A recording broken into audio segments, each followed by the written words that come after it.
Le plan comptable général différencie deux types de régimes de retraite. Premièrement, les régimes à cotisation définie et deuxièmement, les régimes à prestations définies. Les régimes à cotisation définie correspondent aux régimes par répartition tels que le régime Agirc-Arrco en France. Dans le régime à cotisation définie, l'employeur verse chaque mois des cotisations à un organisme gestionnaire qui sera, lui, chargé de verser les pensions de retraite en temps voulu aux personnes concernées. Dans ce régime, l'employeur a pour seule obligation de verser chaque mois ou chaque trimestre les cotisations retraite. Une fois ces cotisations versées, l'employeur n'a plus aucune obligation. Les régimes à prestations définies correspondent à des régimes dans lesquels l'employeur s'engage à verser des sommes au personnel après leur départ. Ces prestations peuvent être versées en une fois au moment du départ ou de manière régulière tout au long de la retraite.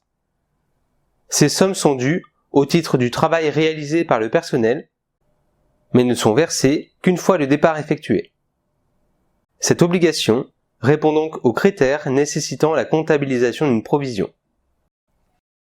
Cependant, le plan comptable permet à l'entité soit de comptabiliser ses engagements sous forme de provision, soit d'inscrire leur montant en annexe. La comptabilisation sous forme de provision constitue cependant la méthode de référence. Par ailleurs, en vertu du principe d'importance relative, ces engagements n'ont pas à être provisionnés ou inscrits en annexe s'ils ne sont pas significatifs. Le seuil de signification retenu sera différent pour chaque entité en fonction d'éléments qui lui sont propres.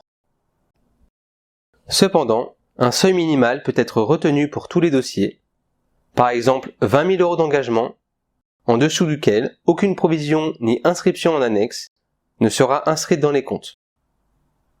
Afin de ne pas alourdir cette vidéo, nous ne traiterons que du cas des indemnités de fin de carrière, qui représentent le cas rencontré le plus fréquemment dans la pratique. Lors du départ à la retraite des salariés, une entité doit leur verser une indemnité légale de départ à la retraite, dont le montant dépend de l'ancienneté du salarié. Cette indemnité sera au moins égale à un demi-mois de salaire si le salarié a entre 10 et 15 ans d'ancienneté, un mois de salaire si le salarié a entre 15 et 20 ans d'ancienneté, un mois et demi de salaire si le salarié a entre 20 et 30 ans d'ancienneté, et 2 mois de salaire si le salarié a 30 ans d'ancienneté ou plus. La convention collective peut prévoir une indemnité supérieure, auquel cas l'entité devra verser l'indemnité la plus élevée entre l'indemnité légale et l'indemnité conventionnelle. Le salaire à prendre en compte pour le calcul de l'indemnité de départ à la retraite au moment du départ est le plus élevé entre le salaire moyen des 12 derniers mois et le salaire moyen des 3 derniers mois, avec la prise en compte au prorata temporis des primes et gratifications de caractère annuel ou exceptionnel.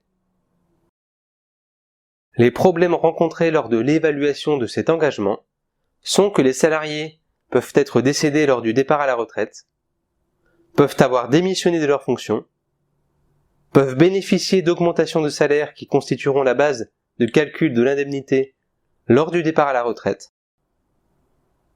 Et par ailleurs, ces sommes ne sont pas à verser tout de suite, mais plus tard. Or, une somme à verser dans 20 ans n'a pas la même valeur aujourd'hui que si elle devait être versée immédiatement. Son montant doit donc être actualisé. La recommandation ANC 2013-02 expose que par exception, les entités ou les groupes de moins de 250 salariés peuvent définir leurs propres modalités d'évaluation des engagements de retraite et avantages similaires. Ces modalités sont qualifiées de modalités simplifiées. En effet, une méthode statistique n'est pas pertinente si l'échantillon est trop petit, car la taille de l'échantillon peut fausser les hypothèses actuarielles et donc les résultats également. Si l'entité a moins de 250 salariés, nous vous proposons un calcul simplifié, à savoir le calcul tel qu'il est défini dans la recommandation ANC 2013-02, mais en négligeant le taux de turnover et la probabilité d'être en vie au moment du départ à la retraite.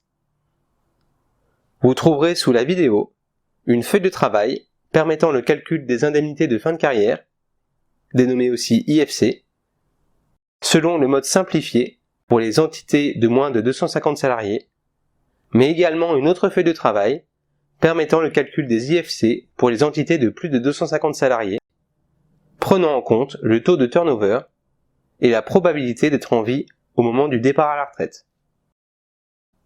Nous allons maintenant détailler le mode de calcul des IFC pour les entités de moins de 250 salariés. Vous voyez à l'écran les données concernant un salarié de 55 ans début N, arrivé dans l'entité il y a 24 ans, c'est-à-dire qu'il avait 31 ans à l'époque. Il lui reste 7 ans à travailler avant d'atteindre l'âge légal de départ à la retraite, en prenant en compte l'exercice N. Il aura donc travaillé 24 ans plus 7 ans, soit 31 ans au total. Si nous présumons d'une augmentation de salaire de 2% par an pendant 6 ans, le salarié ayant un salaire de 4 000 € chargés mensuels en N aura un salaire en N plus 6 de 4 504,65 €. En effet, il convient de prendre en compte le salaire chargé, car l'indemnité de fin de carrière est assimilée à un élément de salaire et sera soumise à cotisation sociale.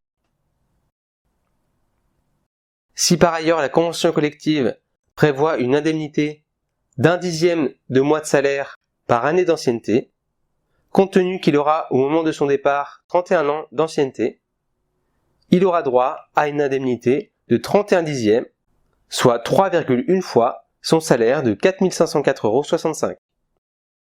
Sur les 31 ans de travail du salarié dans l'entité, cela représente un coût annuel pour l'entité de 450,47 €.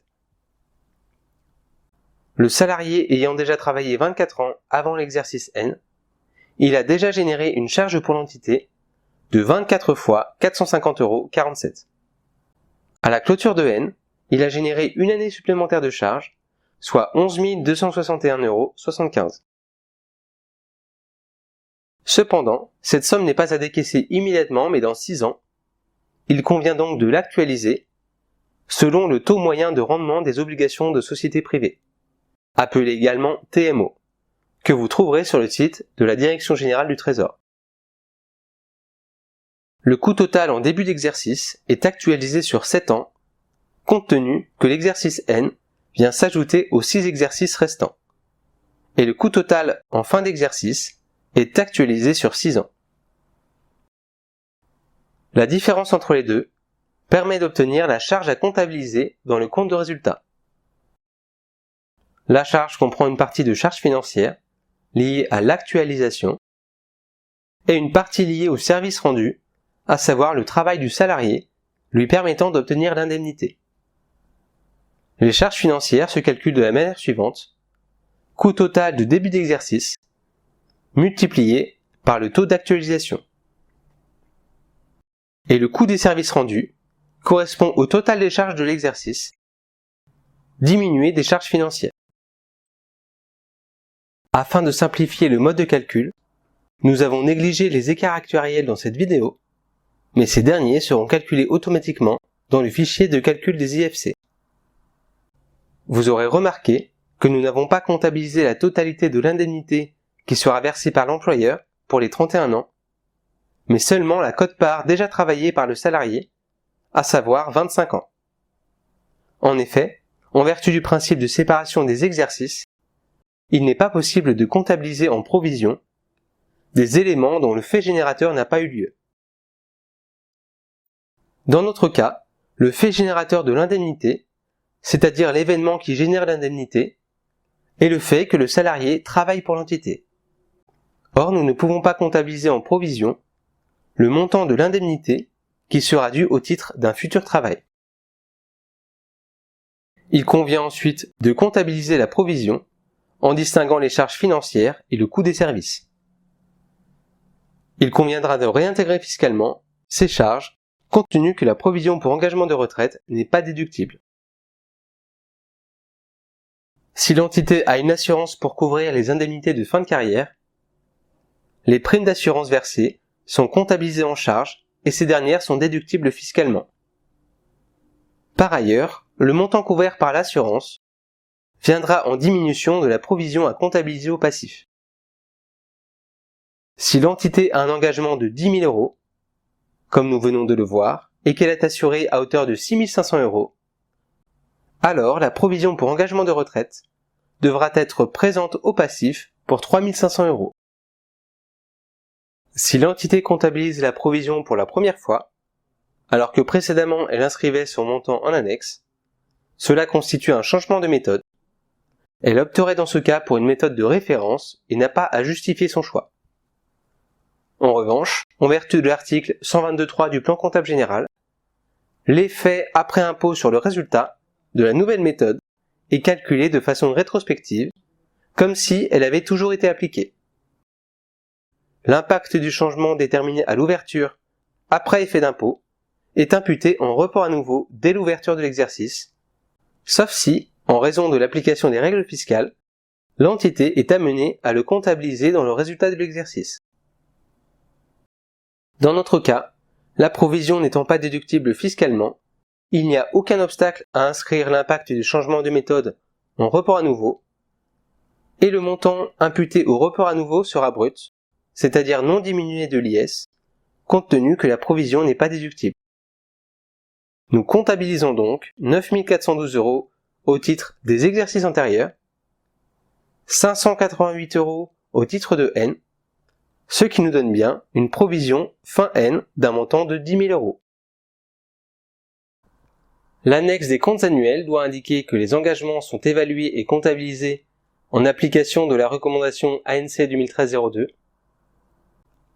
Également la méthode retenue, c'est-à-dire soit la méthode simplifiée, issue et adaptée de la norme IAS 19 adoptée le 5 juin 2012, en négligeant le taux de turnover et la probabilité d'être en vie lors du départ à la retraite, soit la norme IAS 19 dans son ensemble, adoptée le 5 juin 2012 toujours, si la méthode applicable aux entités de plus de 250 salariés a été retenue. Il faut également indiquer que les écarts actuariels sont comptabilisés en résultats exceptionnels tels que notre calcul le propose dans les feuilles de travail 6 joints à la vidéo. Également le régime concerné, à savoir que ce sont des indemnités de fin de carrière. Le cas échéant, un descriptif de la composition des actifs du régime et ou des assurances couvrant les IFC. La valeur retenue pour les principales hypothèses actuarielles à la date de clôture et leur base de détermination, notamment pour le taux d'actualisation, le taux d'augmentation des salaires et, le cas échéant, le taux de turnover et la table INSEE 2016 pour la table de mortalité. Le cas échéant également, lorsque les engagements sont comptabilisés, il doit être inscrit en annexe un rapprochement à l'ouverture et à la clôture de l'exercice entre les montants comptabilisés et la valeur actuelle de l'obligation au titre des prestations définies. Vous joindrez au dossier du travail une feuille de travail détaillant le calcul des indemnités, faisant apparaître les salariés pris en compte, une feuille de travail justifiant le calcul des hypothèses actuarielles, comme le taux moyen d'augmentation des salaires, ainsi que le taux d'actualisation, en joignant une copie écran du taux moyen de rendement des obligations des sociétés privées, appelé également TMO, que vous trouverez sur le site de la Direction générale du Trésor.